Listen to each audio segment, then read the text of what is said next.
பாட்டாளி மக்கள் கட்சியின் முதல்வர் வேட்பாளர் அன்புமணி ராமதாஸுடைய பேச்சை தான் இன்னைக்கு நம்ம வாக்காளர் பெருமக்கள் நிகழ்ச்சியில முதல்ல கேட்க போறோம். திராவிட கட்சிகள் 50 ஆண்டு காலமா கொண்டு வராத முன்னேற்றத்தை 5 ஆண்டுகள்ல கொண்டு வந்து காட்டுறேன்னு சவால் விடுறாரு அன்புமணி. அதுக்கு உதாரணமா மத்திய அமைச்சரா தான் இருந்தப்ப செஞ்ச சாதனைகளை பட்டியலிடுறாரு. கேட்கலாம்.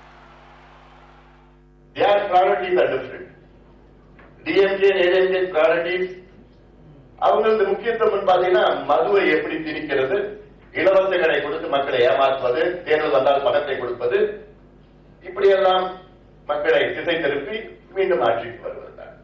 ஆக இதற்கு ஒரு முற்றுப்புள்ளி வைக்க வேண்டும். அதனால்தான் இங்கே உங்கள் முன் நின்று கொண்டிருக்கின்ற தமிழகத்தில் எங்கள் கட்சியை சார்ந்த ஒரு முதலமைச்சர் வேட்பாளராக உங்களை அன்போடு கேட்டுக் கொள்கின்றேன். எங்களுக்கு ஒரு வாய்ப்பு தாருங்கள். நான் கேட்பதெல்லாம் வெறும் 5 ஆண்டுகள் எனக்கு போதும். 50 ஆண்டுகள் நீங்கள் 2 கட்சிகளுக்கு வாய்ப்பு கொடுத்தீர்கள்.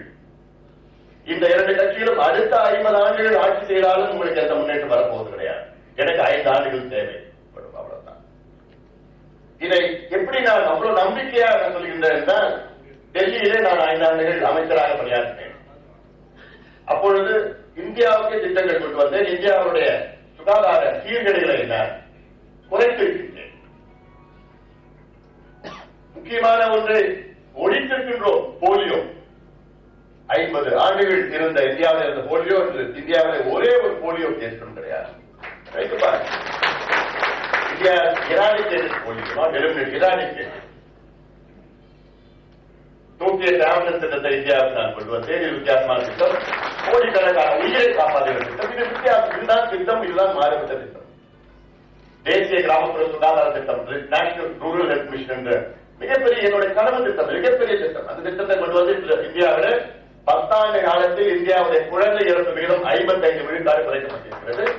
தாய் இறப்பு விகிதம், நான் தமிழ்நாட்டில் இந்தியாவுடைய தாய் இறப்பு விகிதம் maternal mortality rate has been reduced by 50%. 50 விழுக்காடு. நினைச்சு பாருங்க எவ்வளவு பெரிய நாடு இந்தியா. அப்போ இந்தியாவுடைய சுகாதார சீர்கேடுகளை நான் குறைந்திருக்கின்றேன், அழித்திருக்கின்றேன், ஒழித்திருக்கின்றேன். தமிழ்நாட்டுக்கு என்னால் கொண்டு வர முடியாது. எவ்வளவு காலத்துல? வெறும் 5 ஆண்டு காலத்தில். புகையிலை எதிர்ப்பு பற்றி உங்களுக்கு தெரியும். எந்த அளவுக்கு எனக்கு ஈடுபாடு. டுபாக்கோ லாபியை எதிர்த்து சட்டங்களும் திட்டங்களும் கொண்டு வந்து இன்று இந்தியாவில் 24% புகையிலை பொருட்கள் குறைக்கப்பட்டிருக்கிறது இந்தியாவில். அப்பொழுது பிரதமர் மன்மோகன் சிங் அவர்கள் பல நிகழ்ச்சிகளை சொன்னார். மத்திய சுகாதாரத்துறையிலே 50 ஆண்டுகள் செய்யாததை அன்புமணி ராமதாஸ் 5 ஆண்டுகள் செய்திருக்கிறார். எனக்கு 5 ஆண்டுகள் போதும். அதுக்கு மேல எனக்கு தேவையில்லை. இந்த 2 கட்சிகள் திமுக, அதிமுக 50 ஆண்டுகள் உங்களுக்கு செய்யாததை நான் 5 ஆண்டு காலத்தில் என்னால் கொண்டு வர முடியும், முடிக்க முடியும். இந்த 5 ஆண்டு காலத்திலே அடுத்த 50 ஆண்டு காலத்திற்கு நான் திட்டமிடுவேன். ஏதோ அடுத்த தேர்தலுக்காக நான் திட்டமிட மாட்டேன். அடுத்த தலைமுறைக்கு நான் திட்டமிடுவேன். அடுத்த 50 ஆண்டு தமிழ்நாடு எப்படி இருக்கு. காரணம், உலகத்திலே ஒரு 60 நாடுகளுக்கு நான் சென்றிருக்கின்றேன். அந்த நாட்களின் முன்னேற்றங்கள் நான் பார்த்திருக்கின்றேன். அந்த முன்னேற்றங்கள் நீங்க கொண்டு வர வேண்டும் என்ற காலத்தில் அதற்கு நீங்கள் ஒரு வாய்ப்பு கொடுத்துதான் பாருங்கள். ஏன் சினிமாவில் மட்டும்தான் நீங்க ரசிப்பீங்களா? சினிமாவில் ஒரு இளைஞன் வந்து ஒரு சீர்திருத்தம் செஞ்சா கை தட்டி விசில் அடிச்சு ரசிக்கிறீங்களே.